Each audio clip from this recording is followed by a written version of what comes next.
At Willowbank Raceway on December 30th, 2000, Jim Reed added another record to his already impressive list of achievements. This milestone, however, had been hotly sought after in Australia for over 7 years. And just when people were starting to think it would never happen, it took everyone by surprise. Earlier in the day, we'd attempted to make a couple of passes and we had a blower belt break, and then we smoked the tyres on one run.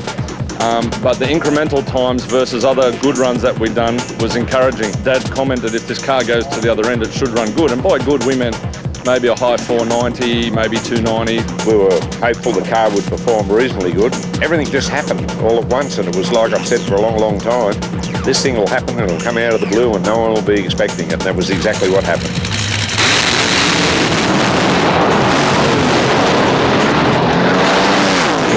I knew it was really tracking on down there, but I didn't realise it was that fast. I've got to say, I mean, all of us, all 10, 12, 18 of us here, were just as surprised as the people sitting in the grandstand.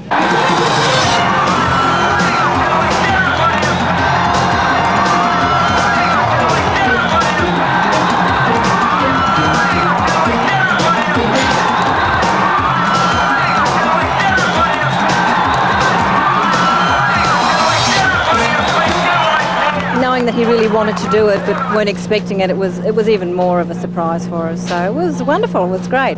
Gee, well, I guess it was probably like giving birth to your first child, you know what I mean? Here it was, it's happened finally, and something's, you know, it was like I guess like a surprise birthday party.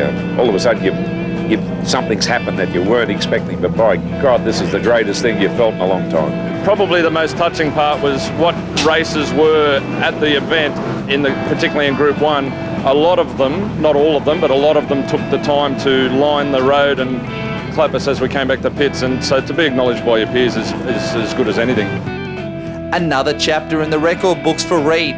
But how special was this one? I think it was important to anyone who had a top fuel car, particularly guys like Steve Reed and Santo, Charlie and Darren, Rochelle, and of course to us. I mean, we were glad we did it first.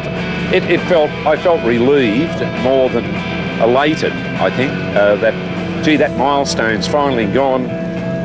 There's not a real lot left, but there's a lot of other things that stick in my mind that I can say felt better, but then I was a lot younger. You know, I'm no spring chicken, as you realise. And we still had a little bit of an empty feeling about not being able to run the first 4. The opportunities weren't afforded to us to run the first 4. So to be able to run the first 300s, I mean, how can you describe it? It's terrific.